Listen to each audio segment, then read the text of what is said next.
ওম বিষ্ণু শরণম, ওম বিষ্ণু শরণম। সবাইকে আমার কোটি কোটি প্রণাম। মহাপুরুষগণরা একটা কথা বলেছেন, সেই কথার তাৎপর্য এবং মাধুর্য বোঝানোর চেষ্টা করব আমি।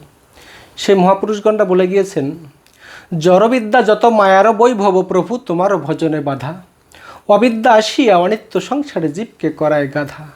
সেই গাধা হইয়া সংসারের বোঝা বহিনু অনেক কালো, বার্ধক্য এখন শোকতি অভাবে কিছুই লাগে না ভালো। মহাপুরুষগণ কি বলেছেন? জড়বিদ্যা যত মায়ার বৈভব প্রভু তোমারও ভজনে বাধা। এই জড়বিদ্যা বলতে আমরা কি বুঝি? জড়বিদ্যা বলতে বুঝি বাড়ি, ঘর, গাড়ি, আলমারি, খাট, শোকেস, এই ডাইনিং টেবিল, যত এইগুলো জড়বিদ্যা, এগুলো মায়ারও বৈভব। মহাপুরুষগণ বলেছেন জড়বিদ্যা যত মায়ারও বৈভব। কেন মায়ারই বৈভব? আমাদের যখন বাড়ি থাকে না তখন চিন্তা করি আমাদের একটা সুন্দর বাড়ি হতো, যখন বাড়ি হয়ে যায় তখন চিন্তা করি এই বাড়ি সুন্দর সুন্দর খাট, আলমারি, শোকেস দিয়ে সৌন্দর্য বাড়াতে পারতাম, সুন্দর সুন্দর আমরা এই বাড়ি সাজিয়ে গুছিয়ে তুলতে পারতাম। যখন বাড়ি সাজানো গুছানো হয়ে যায় তখন চিন্তা করি আমার একটা গাড়ি হলে ভালো হতো। সেই গাড়ি একটা গাড়ি হয়ে যাওয়ার পরে চিন্তা করি আমি আর একটা গাড়ি হলে আরও ভালো হতো। যখন এক তালা হয় তখন চিন্তা করি আর একটা তালা হলে আরও ভালো হতো। এইভাবে এই জন্য মহাপুরুষগণ বলেছেন জড়বিদ্যা যত মায়ারও বৈভব প্রভু তোমারও ভজনে বাধা। আমরা প্রভুর কথা ভুলে যাই। কোন প্রভুর কথা? সেই পরমাত্মা পরমেশ্বরের কথা ভুলে যাই, যে আমরা কোথা থেকে এসেছি, আবার কোথায় চলে যাব। আবার এই যে আমি কথা বলছি, এই আমি সব দিন থাকবো না। এর আগে কোথায় ছিলাম, কোথা থেকে কোথায় এলাম, আবার কোথা থেকে কোথায় চলে যাব, এই সব কথা, এই প্রভুর যে আমরা কথা, আত্মতত্ত্ব কথা, এইগুলো সবাই ভুলে যাই এই জড়বিদ্যার জন্য। তাই মহাপুরুষগণ বলেছেন জড়বিদ্যা যত মায়ারও বৈভব প্রভু তোমারও ভজনে বাধা। এইগুলো প্রভু এই মায়ার টানে তোমার ভজনে বাধা দেয়, এবং সেই বাধার জন্য অবিদ্যা আসিয়া, অবিদ্যা কি? আমরা সঠিক এবং বেঠিক এটাকে বুঝতে পারি না।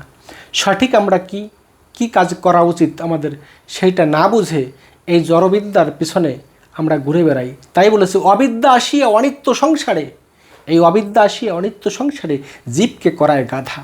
কেমন গাধা? যেমন ধোবির গাধা। এই গাধা অনেক পরিশ্রম করে কিন্তু নিজের জন্য কিছুই করে না। এই গাধা অনেক পরিশ্রম করে, দেখা যায় যে কখনো কখনো ধোবির গাধা মানে অনেক কাপড়, জামা কাপড় ধোয়া নিয়ে যায়, কখনো কখনো চিনির বোঝা নিয়ে, কখনো ইট নিয়ে অন্যের বাড়িঘর বানায়। সে আসলে জানে না যে এগুলো হচ্ছে কার জন্য করছি, কে থাকবে এই বাড়ি, আমিও চিরদিন থাকবো না। এই রকম ওই গাধার মতো, গাধা যেমন বুঝতে পারে না যে আমি এই পরিশ্রম কার জন্য করছি জীবন ভরে, সে বুঝতেই পারে না যে এই পরিশ্রম না করলে কি সেই গাধা বাঁচবে না? অবশ্যই বাঁচবে। কিন্তু ওই গাধার থেকে এই পৃথিবীর সৃষ্টির শ্রেষ্ঠ জীব এই মানুষ গাধা আরও বেশি ভয়ঙ্কর গাধা। এই গাধারা জানে না যে কার জন্য এই বাড়িঘর করছে। দেখা যাচ্ছে বাড়িঘর করতে করতে সারা জীবন ধরে কষ্ট করে, ছেলে মেয়ের জন্য বাড়িঘর করতে করতে, একদিন নিজের জন্য করতে করতে দেখা গেল সেই বাড়ি ঘরে ওঠার আগে এই দেহ ছেড়ে এই সোনার পাখি উড়ে চলে যায়।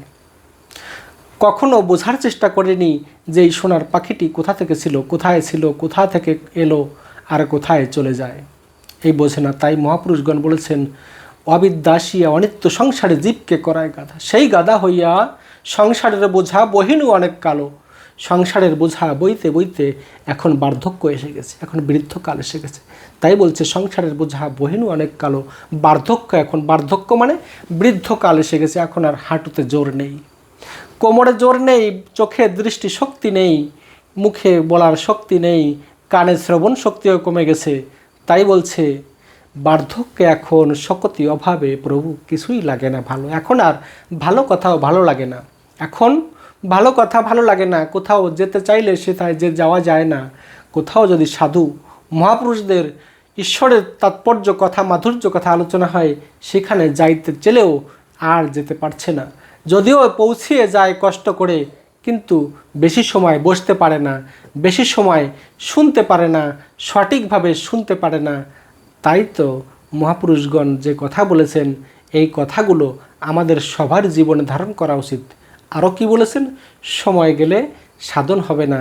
তাই সময় থাকতে আমি সবাইকে অনুরোধ করব যে সময় থাকতে সাধন পথে, ঈশ্বরের পথে কর্ম আগে রেখে, ধর্ম কর্মকে মিলিয়ে রেখে চলো, আমি সবার কাছে অনুরোধ করি, সবাই ধর্মকর্ম মিলিয়ে সঠিক পথে চলে সঠিকভাবে সঠিক পথে ইনকাম করে ঈশ্বরের কথা চিন্তা করার জন্য কিঞ্চিত সময় প্রত্যেক দিন দেবেন এবং আমরা কোথা থেকে এসেছি এই জানার চেষ্টা করবেন।